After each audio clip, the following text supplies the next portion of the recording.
joining us as we officially open the doors of the new Eye Foundation of Kansas City.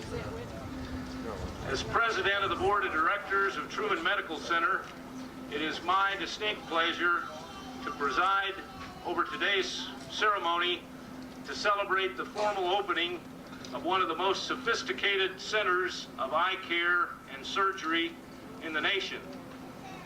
As a non-physician member of the board of directors of Truman Medical Center across the street, one of the biggest difficulties I have in dealing with medicine and its terminology is being able to pronounce some of the specialties and some of the equipment that is used in these specialties. So I have a request, and that is if I mispronounce anything, you distinguished members of the medical profession in the audience will simply wince twice. Once for you, once for me, and I'll try to move the meeting right along. The Eye Foundation of Kansas City is a testament to a long-standing commitment to excellence on the part of the University of Missouri at Kansas City Ophthalmology Department and of Truman Medical Center.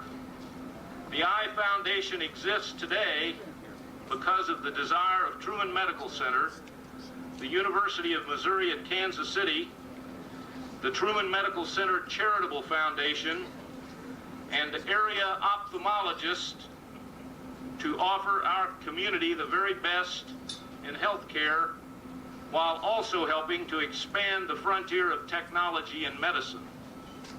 We are very honored today by the presence of Dr. Charles Skeppens, founder of the Eye Research Institute of the Retinal Foundation in Boston, the largest eye research foundation in the world.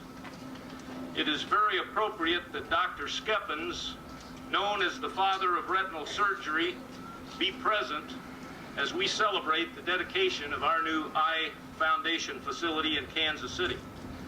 In a tradition of commitment to improving regional health care, the effort and support of many of you present today has made the dream of a premier center for eye care, education, and research into the reality that we see before us today.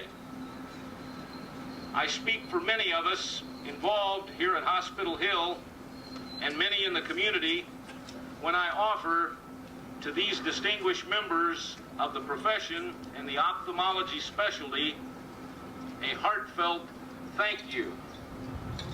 You have not only provided our community with a new facility offering the most advanced ophthalmological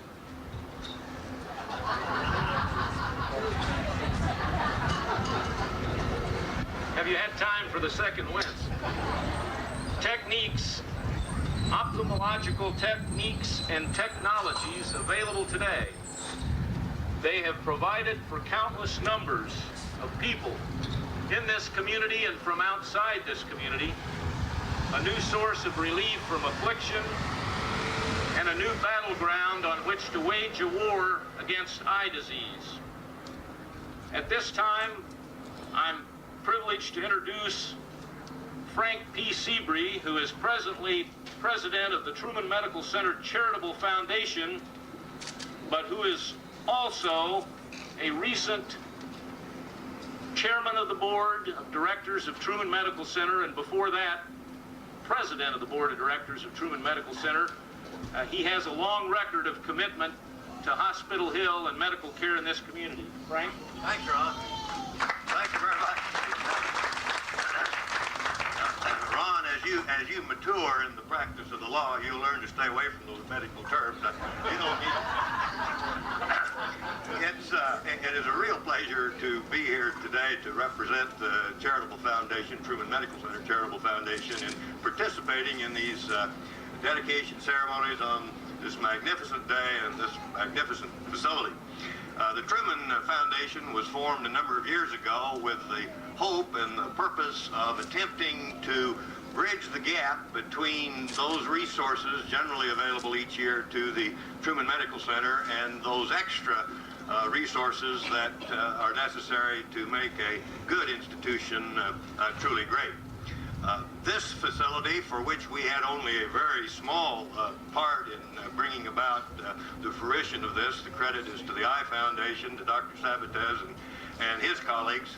But this facility represents the kind of a thing that we at the Truman Medical Center Charitable Foundation have been championing and hoping and wishing and working toward. You know, in life, there's often a very small difference between being merely good and being truly outstanding. I can remember years ago when the statement was made about the then baseball hero Mickey Mantle, that he got $50,000 a year for hitting the baseball 50 feet. And the reference was to the fact that he was being paid the then unheard of sum of $125,000 a year, whereas the average major leaguer of that day was getting about $75,000.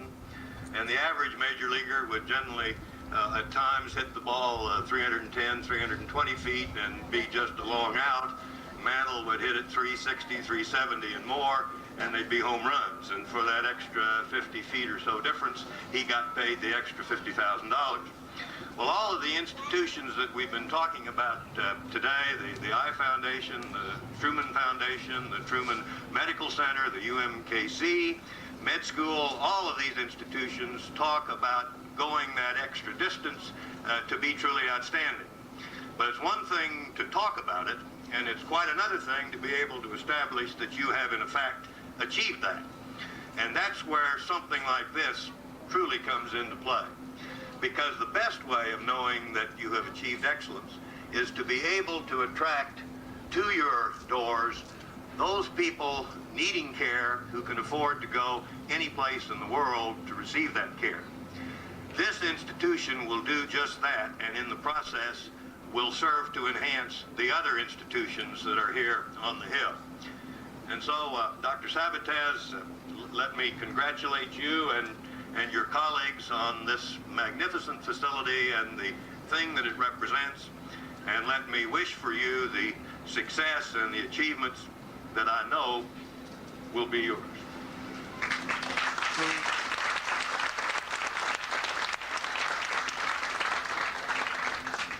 Thank you, Frank. This operation on Hospital Hill that some of us work so closely with is a partnership. And one of the full partners in this activity at Hospital Hill is the University of Missouri at Kansas City.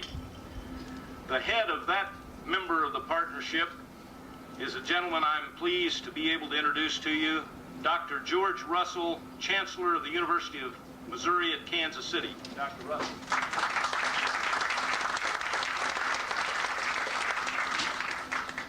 I need to blow away here. I don't have much trouble with ophthalmology, pronunciation of ophthalmology, all those terms. We work with them a lot in physics, the instrumentation, spectrophotometers, liquid chromatography, and that sort of thing. But I must say that one of the biggest problems I've had is learning to pronounce Felix's last name.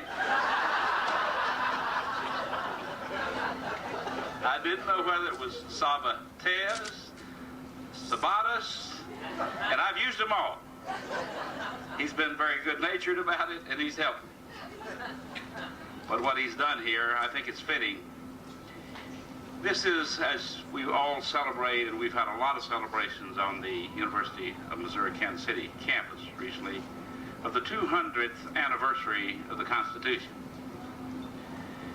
But it truly gave an opportunity to welcome people from all over the world to add to the excellence, to bring their culture, bring their names that were hard to pronounce, for those of us who are from southeast Missouri, and to develop some of the finest facilities and some of the finest programs anywhere in the world.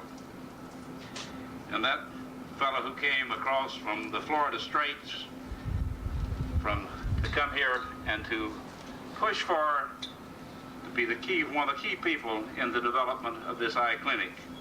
I think Kansas City and the whole country will forever be indebted to because of what will come from this clinic. We at the university are delighted to see this development.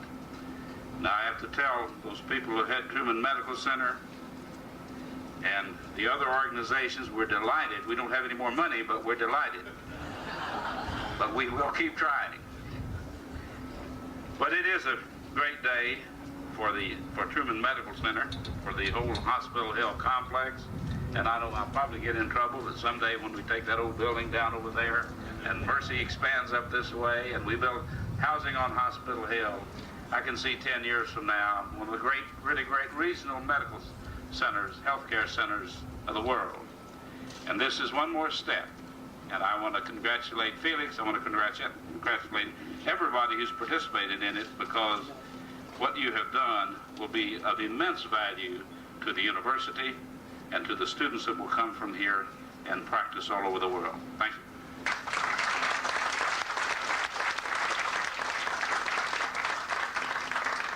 Thank you very much, Dr. Russell.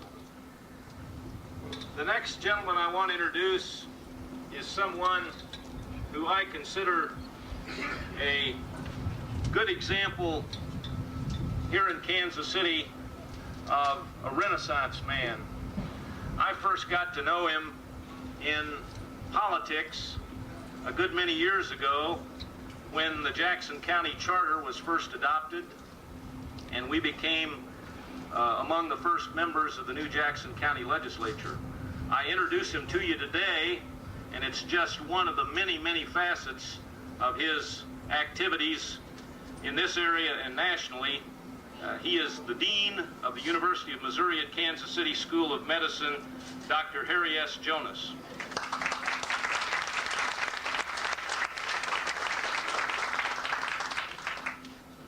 Ron, thank you. You made me a little nervous at the outset by saying you were going to learn medical terms. It kind of makes me wonder if maybe I should go to law school so I can keep up with the attorneys in this crowd. Felix, the sun always seems to shine on everything you do. What a magnificent day today, weather-wise, for this great event. For those of you who may not know it, I'm the individual on this podium with the most seniority as far as years of association with Hospital Hill is concerned, so I'm going to take advantage of that prerogative and say whatever I want to today. And it is most gratifying to see and be a part of the unfolding of this latest part of this, what we used to call the dream on Hospital Hill. About 30 years ago, when this concept of an academic health center, using as a core for its beginning the old Kansas City General Hospital, was first proposed, some called it a folly instead of a dream. But through a combination of faith and hard work, the dream became a reality. And I see a number of people in the audience who are not up here who deserve a great deal of credit for that. A true academic health center, medical school, dental school, pharmacy and nursing schools, superb teaching hospitals, Truman Medical Center and the Children's Mercy Hospital, ever growing and expanding, the Western Missouri Mental Health Center, and the newest kids on the block, the soon-to-emerge magnetic resonance imaging facility and this magnificent eye institute. We've dared to be different here in putting together this dream, and now our models of so many things we've tried in putting together this concept have been accepted, and they've been copied all around the nation. And there's no greater compliment than that. But the key to our success has really been cooperation, working together to achieve a common goal. And through this effort, we forged some unusual partnerships between city, county, state, and federal governments. And then putting the governmental association together, we created partnerships with the university and with one of the pioneers of practice plans, the Hospital Hill Health Services Corporation. We often talk about the three-legged stool which supports this complex, which is Truman Medical Center, the University of Missouri, Kansas City, and the Hospital Hill Health Services Corporation. And how important it is for each leg to carry its weight, and how far we've come since those early days when I first started with this institution. But one of our most significant accomplishments was to put together a true community-based medical school. Cutting across the traditional town-gown barriers, we enlisted the help of community hospitals and hundreds of community physicians to join us and to be a part of this very noble experiment. I was one of those community physicians who signed up full-time with Gray Diamond and Ed Twin. It was sort of like joining the local Peace Corps of the 1960s, but I've never regretted a day of this experience that I've had. This is an academic health center that cares about people and how they might better enjoy good health, of which sight is one of the most priceless commodities. Few such centers in the United States have taken on as their mission the care of the disadvantaged, balanced with care for all in this community and in this region who choose to come here to a talented core of physicians who are on the cutting edge of knowledge and research into the latest developments in modern healthcare. This Eye Institute, therefore, represents the best in a model for a community-based medical school, bringing practicing physicians, what we call real doctors of the community, together to join in a place where teaching, research, and service to patients go hand in hand. That's really the bottom line of what we have done here. But things like this just don't happen. I'm sort of a strong believer in the philosophy of how one man can change the world. And without the enthusiasm and the drive of Felix Sabatez, we wouldn't be here today. It didn't take long for me to understand why a disproportionately high number of our medical school graduates have chosen ophthalmology. Felix has run for us a superb clinical department, and this is the capstone of his efforts. And at this point, I would also like to recognize someone who also deserves a great deal of credit in the beauty of this institute. And she's sitting on the front row here, Carmen Sabatez. I was here last evening about 6 o'clock, and she looked just as beautiful as she does today, but she was cleaning up, mopping floors, picking up trash, and doing all the things that are necessary to make this possible. So Carmen, I want to give you full credit for the beauty of this place. Felix can claim the science.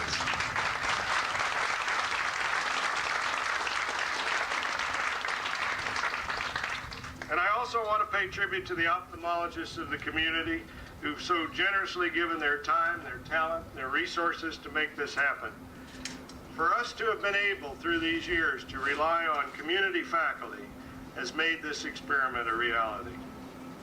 And I can't ever say enough in praise of an individual who is unable to be with us today, but has provided Truman Medical Center with outstanding administrative leadership, pulling and tugging against odds which at times seem unsurmountable to bring stability and growth to that unique institution across the street.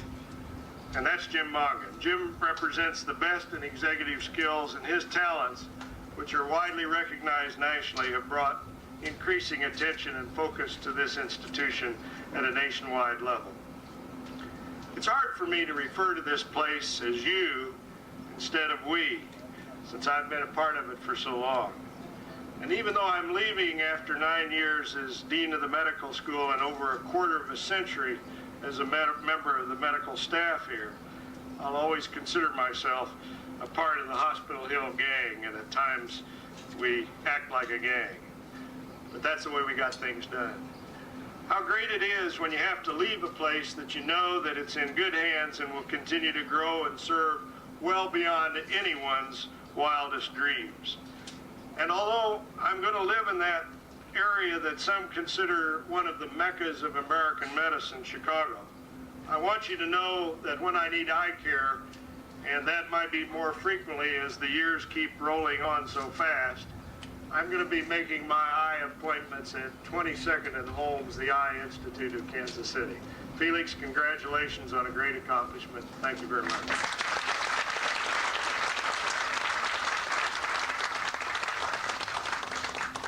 Thank you, Harry. The next gentleman I'm going to introduce certainly also qualifies for a description as a Renaissance man. Many of us who have been involved here at Hospital Hill for a good many years think of him as being synonymous with the good things that have been happening here over the last 15 years.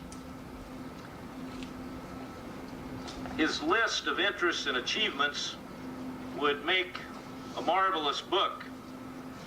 He is the Provost Emeritus of the University of Missouri at Kansas City School of Medicine and our friend here on Hospital Hill, Dr. E. Gray Diamond.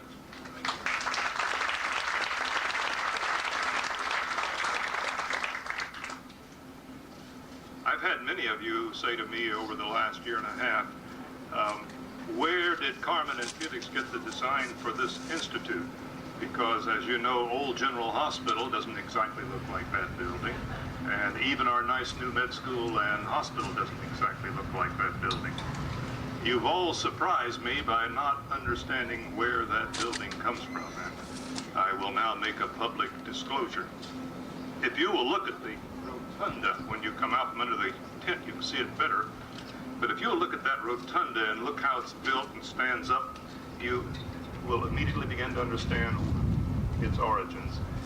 You'll say, well, I don't. But then take and put in your mind and put a windmill on the front of that. That's obviously, it was in Cervantes' book, Don Quixote. That is the windmill. And all of your life, as you and your friends and your children and your eyes come here to be seen, I want you to stop as you come in and say, yes, there was a man from La Mancha, a Spaniard via Cuba that came here, that he dreamed an impossible dream. And just as in that famous book of Cervantes, where people thought Don Quixote was strange and even crazy, in the last part, those of you who've seen the play, you'll remember that it finally dawned on everyone around him that he had had a vision of what life could do that was larger than what other people thought. And they thought he was crazy. But he dreamed an impossible dream. And in that same sense, I think all of us here have watched and been in board meetings and talked, listened to Felix communicate with us in that peculiar brand of English that he sometimes speaks when he's excited. But in the fullest complement of the word, the man from La Mancha did dream the impossible dream. Thank you.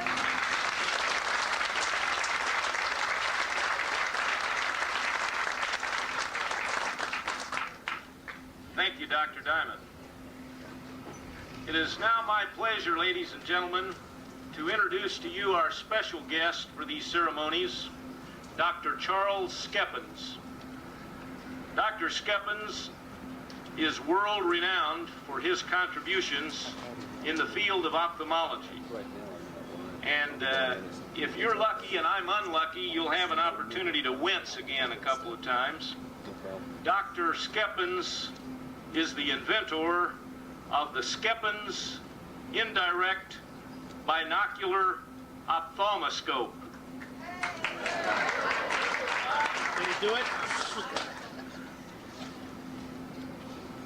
His continuing development of new surgical techniques have served as vital contributions to the advancement of eye care. And just how significant his invention of that ophthalmoscope is probably appreciated only by the distinguished ophthalmologists who are in our company today. Dr. Skeppens has trained an entire generation of retinal surgeons who practice around the world using his revolutionary techniques.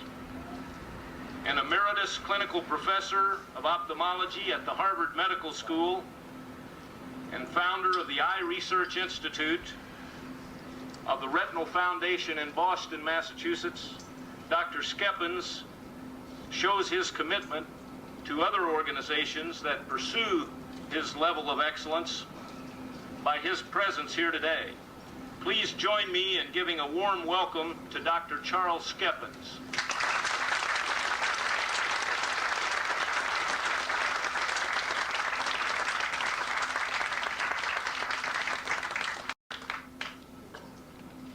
I'm very honored to be here today and to have been asked to say a few words to this assembly. What I'm witnessing here today, I interpret as being yet another sign of Kansas City's pioneering spirit. This momentous day celebrates a unique accomplishment, the completion of the first phase of the building of the I Foundation of Kansas City. No doubt all of us consider this as the jewel of Hospital Hill. This accomplishment equips the staff of the foundation with the essential tools for fulfilling a triple mission. One, deliver eye care on the highest level to everyone in the area, regardless of ability to pay. Two, ensure continuity of this high-level care by an active educational program. And three, improve continuously the level of care through research. Now, we all realize these are ambitious goals. And in spite of the jewel that you all see here, will they be fulfilled? Remember that this beautiful new building is only an instrument that will help deliver excellence. In fact, the above goals cannot be fulfilled unless the players understand thoroughly what they must do to reach these goals. Now, let's consider the players. The three sustaining edges of excellence are one, superior service in care delivery, and two, constant innovation, and three, and this third ingredient is the most important of all, leadership. Well, let's discuss each one of these ingredients for a moment. Superior service. What that means is outstanding service at all levels, from the floor cleaners to the surgeons performing the most delicate operations. Let me tell you, I have a great friend in Chicago. He's a well-known man in the insurance world. And he's so nice to all the personnel. And one day I said, Clem, why are you so nice to the floor cleaner? He said, I don't want to clean the floor.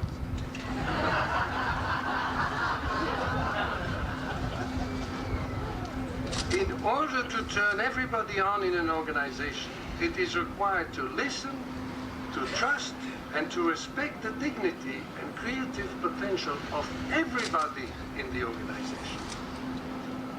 Now for constant innovation. Constant innovation at the I Foundation of Kansas City will depend on the whole staff, but will particularly rely on its research work. What kind of research? You know, the progress in medicine and in technology has been so fantastic in recent years that there's all kinds of avenue open to research. So what should be done here? Molecular biology? Genetic engineering? Immunology? Pharmacology? In my modest opinion, no. I think that the research mission of this organization should be research that pertains more immediately to improve of care delivery. For instance, what is the best method to deliver laser energy to a diseased macula? Or what is the best technique to reattach a detached retina? Or which is the most effective antibiotic to control infection inside the eye? And so on. But remember, the choice of the line of research at the I Foundation of Kansas City will have a great impact on its future success. So it is well worth to think over twice before starting the research program. Now the leadership. Leadership, what does it mean? Leadership means vision, enthusiasm, love and trust of the associates, and consistent obsession. A leader naturally stimulates other leaders at all levels of his organization. And success eventually depends on a million of little things done with obsession for excellence and with consistency. But above all, the engine that drives the organization towards success is a clear vision of the goals to be attained and a fundamental belief in those goals. Thus, the key to success is the vision of the leader. And here at the I Foundation, who is that leader? Let's look at him for a moment. Of course, we all know his name, Felix Zapates, born in Cuba. I first met him in Havana in the 1950s. This was a time where I went yearly to the University of Havana to teach new methods for treating diseases of the retina. I was anxious to attract young Cuban ophthalmologists to Boston in order to train them in these new surgical techniques. After a certain amount of deliberation, Felix was selected as our first trainee and was due to return to Havana after his training in Boston, where he had the prospect of a brilliant career. He trained in Boston, at the Retina Service and in the laboratories of the Eye Research Institute from 1959 to 1961. But by the time he finished his training, Cuba had been taken over by Castro, and Felix refused to return to his native country. This was a very painful decision for him. But with his well-known courage, he immediately started his career in the States. It was one of interrupted ascension from a little assistant professor in ophthalmology to full professor and department head that he is today. Felix has clearly indicated his leadership in establishing a prestigious group of Midwest consultants in ophthalmology by running a tight ship in his university department of ophthalmology, by publishing a large number of scientific articles, and by sharing his knowledge with the members of 16 scientific societies of which he is a member. With such a leader, the Eye Foundation of Kansas City could only succeed in the most striking way. Needless to say, the Eye Research Institute in Boston will not only watch with pride the progress of the Eye Foundation in Kansas City, but stands ready to help it in every way possible. I form the warmest wishes for the continued progress of Felix and his team over many years. Thank you.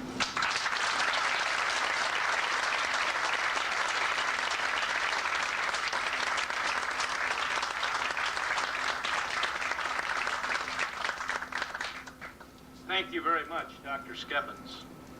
It is indeed a privilege to have you with us.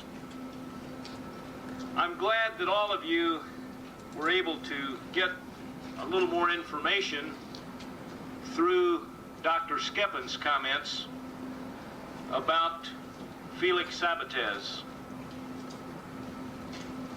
Many of us who have worked here on Hospital Hill for the last several years have come to know Felix and to admire his many facets as a physician, a leader, a businessman, a professor, and a mentor.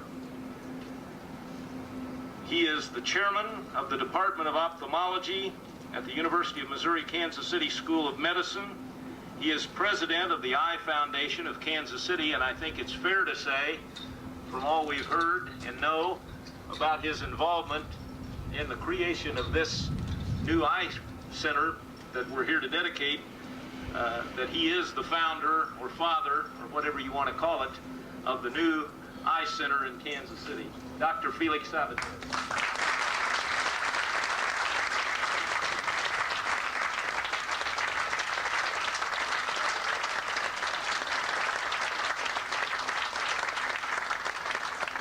Well, you are being too nice. I hope my grandchildren, Carmen, you play that back to the grandchildren. Don't tell them that was all had really, that was nice coming from friends.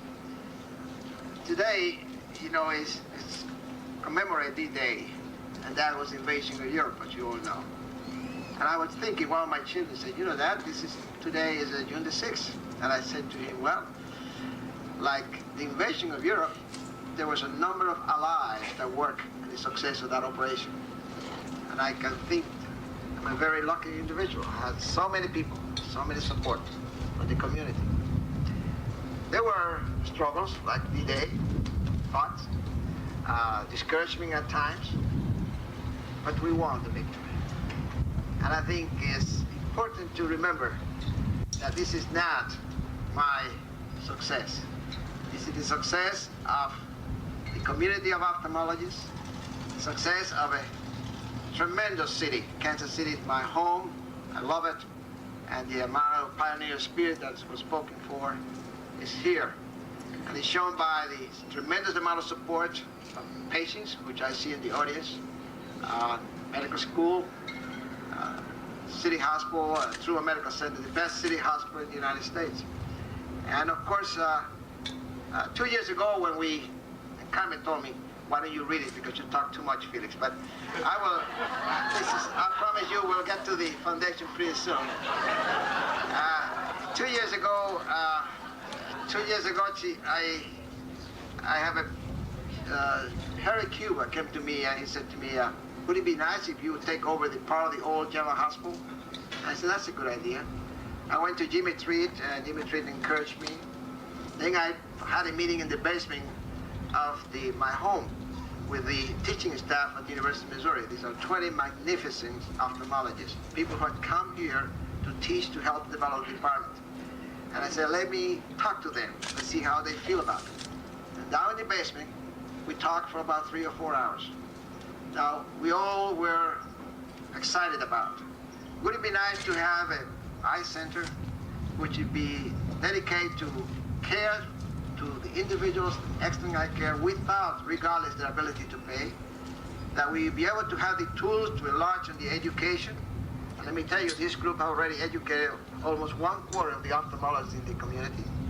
And most important, that we can go into the research necessary for the prevention of blindness. And we all agree enthusiastically that would be a great idea. There was only one man there in that group that was not an ophthalmologist. He was sitting quietly there. And when we turned to him and said, what do you think of this? He said, fine, let's get to work. And this man is the individual who has been a successful family man. He's a very successful family man.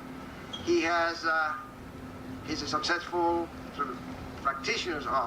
Was an obstetrician for many years. And that helped, because every time I talk about a potential donor, he says, yes, I deliver their children. And then he is one of the largest builders in the city, and he's a banker, very important. And Dominic Tutera said to me, let's go, fellows, I want to work. Immediately, we made him an honorary ophthalmologist. And Dominic, let me tell you, without you, I would not even begin to start. So in behalf of the Eye Foundation of Kansas City, the board, I'd like you to come over here. And I'd like to give you this little memento. It says red. The board directors and staff of the Eye Foundation of Kansas City gratefully acknowledge the outstanding contributions made by Dr. and Mrs. Dominic Tutera. And Lucille, she's not here today, and you have been most helpful. You're a friend.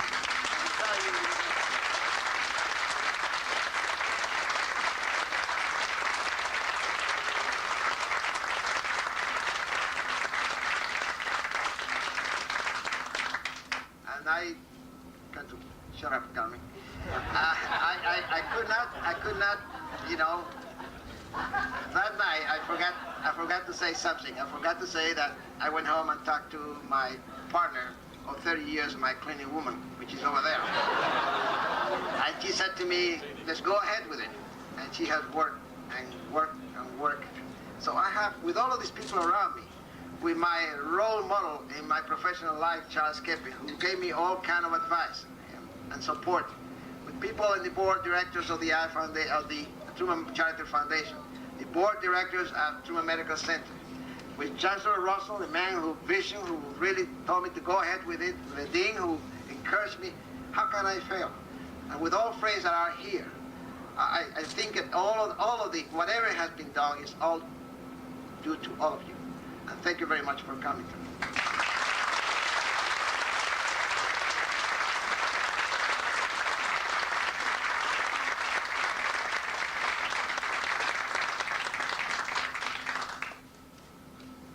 All of us on the platform want to thank all of you for joining us for this part of the ceremonies this morning. And at this time, we would like to invite all of you to join Dr. Skeppens as he officially cuts the ribbon to dedicate the new Eye Foundation of Kansas City. Thank you very much.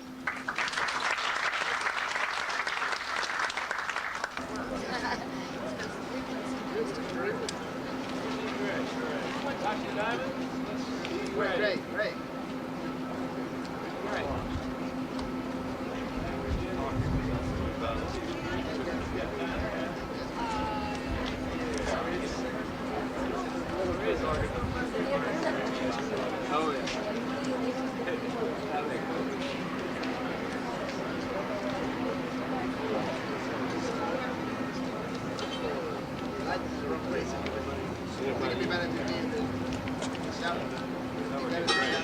There you go, buddy.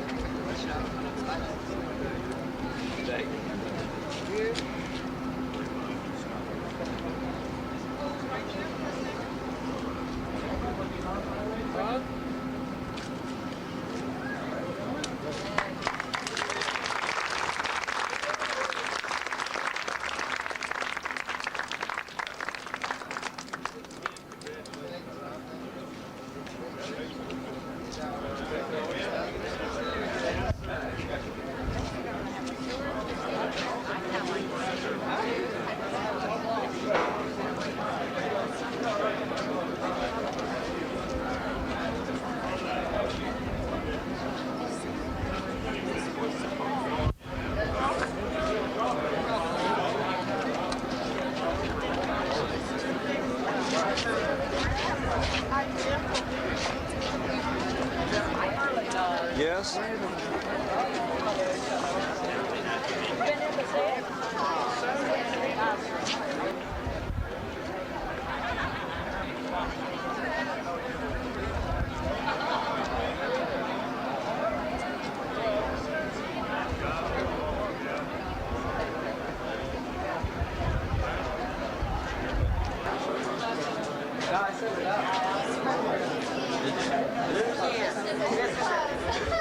Somewhere in the south. Somewhere in the south. I'm so glad that they moved it.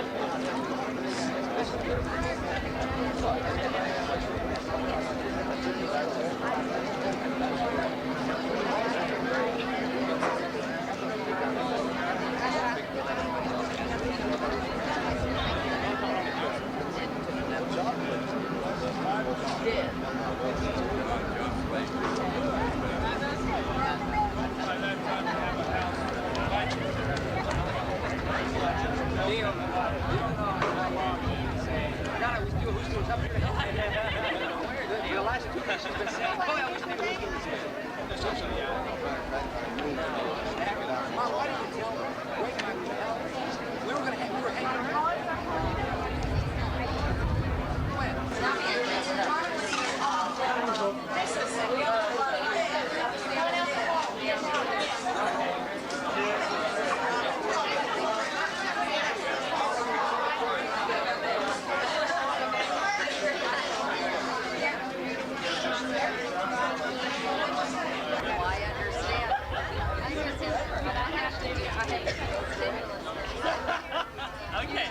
Okay. All right. Okay. From typical politicians, you get that call.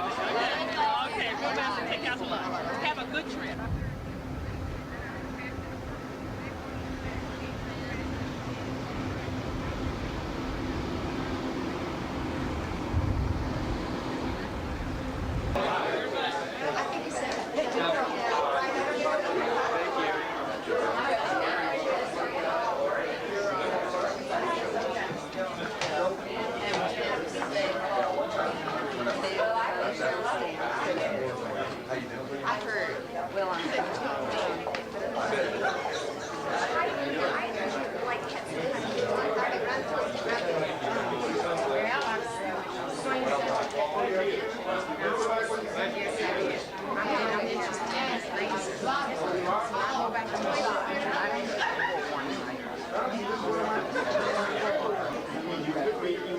You're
not there, nobody's there.